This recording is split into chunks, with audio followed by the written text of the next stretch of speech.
এবার একটু সপ্তম খণ্ড নিয়ে আলোচনা করি।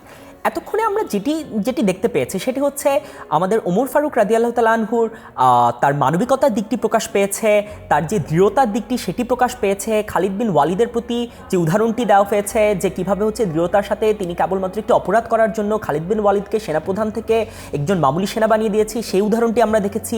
তার মানবিকতার দিকটি দেখেছি যে কীভাবে উটের পিঠে তিনি নিজের চাকরকে বসিয়ে নিজে উটটিকে চালনা করেছেন। এবার আসি আমরা সপ্তম খণ্ডে, যে আসলে কাজী নজরুল ইসলাম আরও কি বলার চেষ্টা করেছেন। মানবপ্রেমিক আজিকে তোমাকে সরি, মনে পড়ে তব মহত্ব কথা, সেদিন সে বিভাবরী। অর্থাৎ আজকের দিনে সরি শব্দের অর্থ হচ্ছে স্মরণ করা। আজকের দিনে তোমাকে আমরা স্মরণ করি, মনে পড়ে তব মহত্ব কথা, সেদিন সে বিভাবরী। বিভাবরী শব্দের অর্থ হচ্ছে রাত্রি। অর্থাৎ এই রাতে তোমার যে মহত্বের কথা রয়েছে সেটি আমাদের বারবার মনে পড়ছে।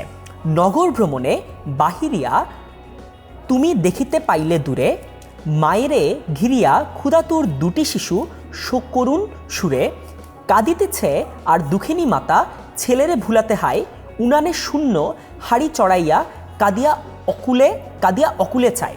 এই চারটি লাইন অত্যন্ত গুরুত্বপূর্ণ চারটি লাইন। এই চারটি লাইনের মাধ্যমে আসলে বোঝানোর চেষ্টা করা হয়েছে যে ওমর ফারুক রাদিয়াল্লাহু তাআলা আনহু প্রায় হচ্ছে নগর ভ্রমণে বের হতেন।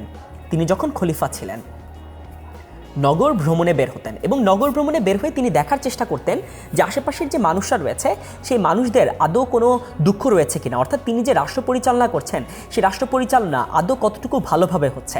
তো একদিন নগর ভ্রমণ করে তিনি দেখতে পেলেন যে দুটি শিশু কান্না করছে নিজের মায়ের দিকে চেয়ে, কেননা তারা হচ্ছে কোনো প্রকার খাবার পাচ্ছে না। এবং মা যেটি করেছেন সেটি হচ্ছে মার বাসায় কোনো প্রকার খাবার নেই, তাই তিনি হচ্ছে যেটি করেছেন যে একটি শূন্য হাঁড়ি অর্থাৎ একটি শূন্য পাতিল হচ্ছে আগুনের উপর চড়িয়ে রেখেছেন, কেবলমাত্র যেন শিশুরা কান্না থামিয়ে দেয়। অর্থাৎ তাদেরকে একটি ভুল ধারণা দিচ্ছে যে তোমাদের জন্য খাবার তো প্রস্তুত হচ্ছে, কিছুক্ষণ পরে তোমরা খাবারটি পেয়ে যাবে।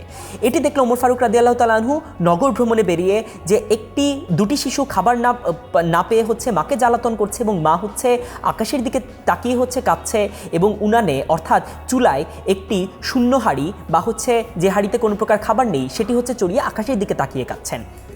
শুনিয়া সকল কাঁদিতে কাঁদিতে ছুটে গেল মদিনাতে, বাইতুল মাল হইতে লইয়া ঘৃত আটা নিজ হাতে। অর্থাৎ এটি শুনে সে কাঁদতে কাঁদতে মদিনার দিকে ছুটে গেল এবং বাইতুল মাল অর্থাৎ যেখানে কিনা মুসলিমদের সকল ধরনের খাবার এবং সকল ধরনের সম্পদ হচ্ছে জমা থাকতো, সেই বাইতুল মাল থেকে নিজে হাতে ঘৃত এবং আটা নিজের হাতে নিজে তিনি ছুটে গেলেন। বলিলে, এসব চাপায়ে দেও আমার পিঠের পরে, আমি লয়ে যাব বহিয়া এসব দুঃখিনী মায়ের ঘরে। অর্থাৎ এসব কিছু আমার পিঠের উপরে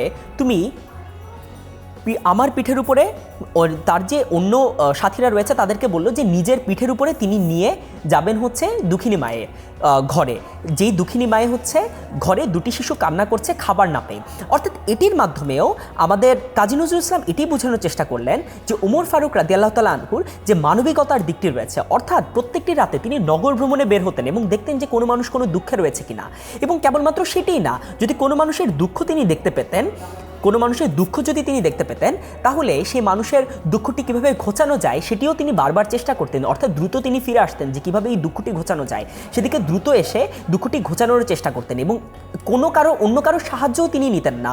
এটির প্রমাণটি পেয়েছে যখন হচ্ছে ঘৃত আটা তিনি নিজেই হচ্ছে নিজের পিঠে হচ্ছে বয়ে সেই দুঃখিনী মায়ের ঘরে তিনি নিয়ে যান।